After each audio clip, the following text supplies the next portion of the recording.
Hello everyone, and welcome to our post video on Leading Change for the Muskie Graduate Fellows Program. Let's hope this finds you all well and supports you in your work in the world. So today we're going to do a quick review of what we spoke about last week on the conference call and talk about what it means to be a leader as a change agent, some other skills to support you, and we will talk about how to use dialogue as a leadership tool.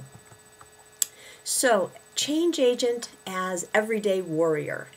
You read chapter 5 from Worst Enemy, Best Teacher, and I'm hoping that you notice this idea that a leader can also be considered an everyday warrior in the most honorable version of that term.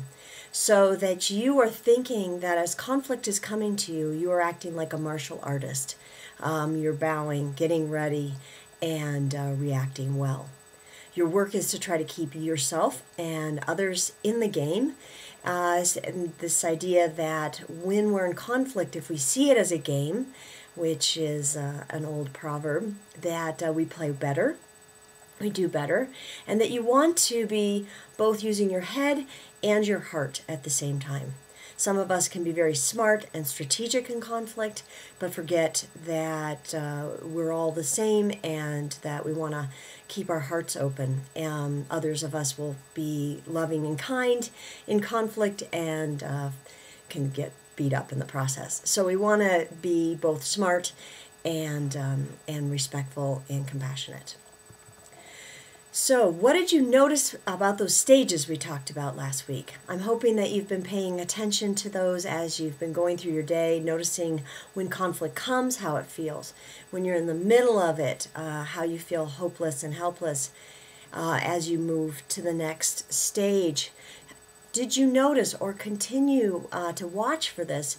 Did you notice that moment where things shift from things being in conflict to seeing possibilities? And are you practicing what was learned and what you can dive into more deeply in using The Way of Conflict, the book? And then last, notice how it feels when you get back to a place of stability. This will help you when you're working with a team. You want to notice when they're in disruption, when they're in chaos, when they're adapting, and when they're in stability. There are different skills for each of those stages, so I remind you of that. So, we're going to practice on the conflict styles as well. So, here is a scenario. You're teaching a class. A student's grandmother dies and she's distraught. She's forgotten a major assignment. What conflict style should you use? We may have a preference for one or the other, but in this case, when there's a lot of emotion, you want to use that emotion-centered style. Slow down, be gentle, practice humility. So let's try another one. So a friend comes up with a wild new approach to research. You think it's a bit crazy, but you want to let me know that he is really excited. So how do you convey that passion, that enthusiasm that you're seeing from that friend? You're going to want to use the creativity or fire-centered style, and practicing that skill of acknowledgement, going, oh my gosh, that's so exciting, tell me more about that. That brings that person in, keeps them in the game so that you can support that team member. Scenario 3. Your parents believe you're dating the wrong person and refuse to come over to dinner with you as a new couple. So they are not happy. They're basically saying no. What style do you want to use? They do not want to change. So that should give you a clue. They're getting kind of stuck in the mud. Right? You want to use that senses-centered earth style. And so you're going to slow way down and ask a lot of open-ended questions. What is it that you want for us? What is it that I need to know? How can I help you to understand why I care about this person? Questions like that. So, scenario 4. You're working on an assignment with a classmate who's smart. but doesn't understand what it'll take to get an A. So they go fast, lots of information, but they're missing some key component. You want to obviously use that intellect-centered AIR style. You want to start speeding up. You want to go fast. You want to say, hey, I think you're missing something here. Let me explain this, and this. You want to share your truth, but bring it from you, using a lot of I statements. I noticed this, and here's some information I've picked up. Okay, so that's quickly those conflict styles and stages. Go back to those. I know it may feel like I'm whipping through them, but I use them so often, and they are a key component in being successful as you lead through change. So think of conflict as though every time it comes, you want to step on the mat, you want to do an opening bow to be ready, you want to engage, and you want to close well. So that is a concept that will support you as you're looking for the win-win solution. Now, you've read about all of this, but I wanted to give you some more information. The mandorla. Mandorla means almond in Italian, as you know from reading The Way of Conflict. It's that almond-shaped intersection between the two circles. If I was to tell you one circle was black and the other was white, what might you say the mandorla is? You'd probably say gray. But a better way to describe that intersection would be pavonous, or the color of peacock feathers. When you allow opposites to remain opposite and allow them to be in union, amazing things happen. So when you look for the win-win solution between warring concepts, opposing ideas, this is the work of leadership. So you may be asked, and I put this forward as if you were an activist and you're trying to figure out how to solve food quantity in your community, but also with food safety. So some people might say, oh, here's the way we're going to develop a whole lot of food, but it may not be safe. So how do you make sure that you find safe and sustainable food stores?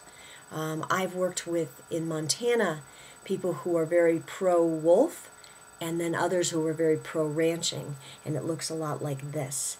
They say there should be no wolves on the ranching side, and the people who care about the wolves say the ranchers, they're always complaining. We need to take care of the wolves. So how do we find a solution where the wolves and the ranchers can coexist?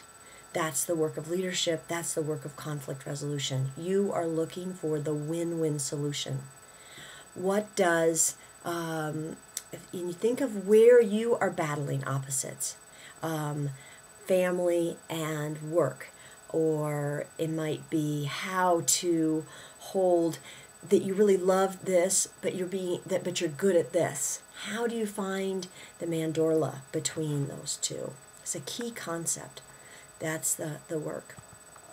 When you are to bring a system, and remember we talked about systems, how you're supposed to bring a system back into stability. So say your group is all, they're in chaos. How are you going to bring them back to stability? You're going to be looking for that win-win solution in the mandorla, and you want to hold it like Gandhi did. You take the system inside of you. It's this idea that you become the mandorla.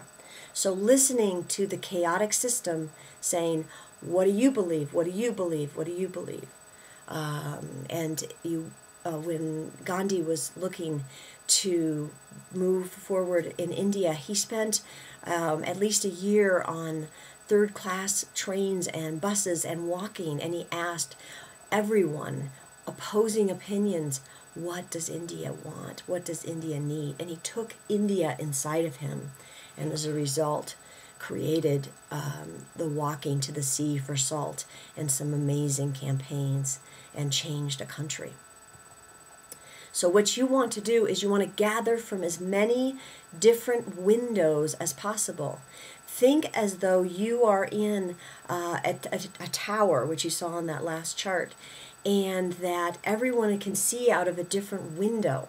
in your group or your system. You want to hear from all of those windows around and keep asking, tell me more.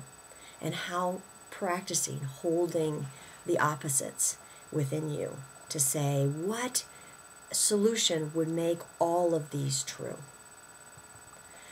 So a way to listen to the system is to create dialogue, is to bring your group together, and you can gather, just as we were saying, gather as many different opinions. And remember that what you're going to see with that group, when you're working with a system in dialogue, is you'll notice at first it's like going, oh, we got a problem, we're trying to solve it. You may go into a place of acting kind of, you'll feel that there's that hopelessness, helplessness, and then new ideas will start to emerge. And you want to work with that system as it goes through change. So, dialogue. As you read, dialogue means moving through the word. It's of Greek origin. It's a conversation focused on learning. Dialogue is not debate. You're not trying to convince or win. It's not discussion, which is like, oh, let me just tell you about interesting things. Your goal is to gather as much information and have the group learn from each other, and to try to hold these opposing opinions to look for a solution, working to stand in that mandorla. This was a group of Middle Eastern and U.S. students who come together to talk about, does democracy, is it the right form? Does it matter? So you want to, when you're working with a group, create groups of 6 to 10. Use a talking piece. I'm looking on my desk here. Here. So you might have if I am holding this pen, it means that I can speak, and that everyone else is going to, as this group is, leaning in and listening deeply. Being a moderator, you may need to be the moderator and help everyone to listen and obey these rules, telling folks to keep it succinct, to give room for everyone else to contribute. You've got more information on this in Worst Enemy, Best Teacher, but I suggest it as something to practice, especially if you're doing group work. Calling for dialogue can be an effective conflict resolution tool. Here are, if you're interested in more in dialogue and deliberation, using this as a form to move your organizations forward, here are some resources that may be of support to you. Sustained Dialogue, the National Coalition of Dialogue and Deliberation, and the Center of Restorative Justice and Peacemaking. So this week, tracking. How can you lead others and yourself through conflict? What skills help? Now you have the elemental styles. You have watching the 4 phases of conflict. You have those 4 transforming gifts. You have this idea of using dialogue and watching for the mandorla. So those are 5 different skill areas you've been exposed to. When someone disagrees with you, I ask that you try asking them, tell me more. Try to gather from as many different windows as possible. Notice the results. When you find resistance from someone, what different problem-solving styles work best? So if you are naturally an earth elemental style, try water. Try getting really excited with the person and using fire. Go to problem-solving mode. Go quickly and try earth. And see how those might support you. So I leave you with this quote. It always comes back to the same necessity. Go deep enough and there's a bedrock of truth, however hard. I hope that you find that bedrock of truth in any conflict that you encounter, and that these skills are of great support to you. Take care.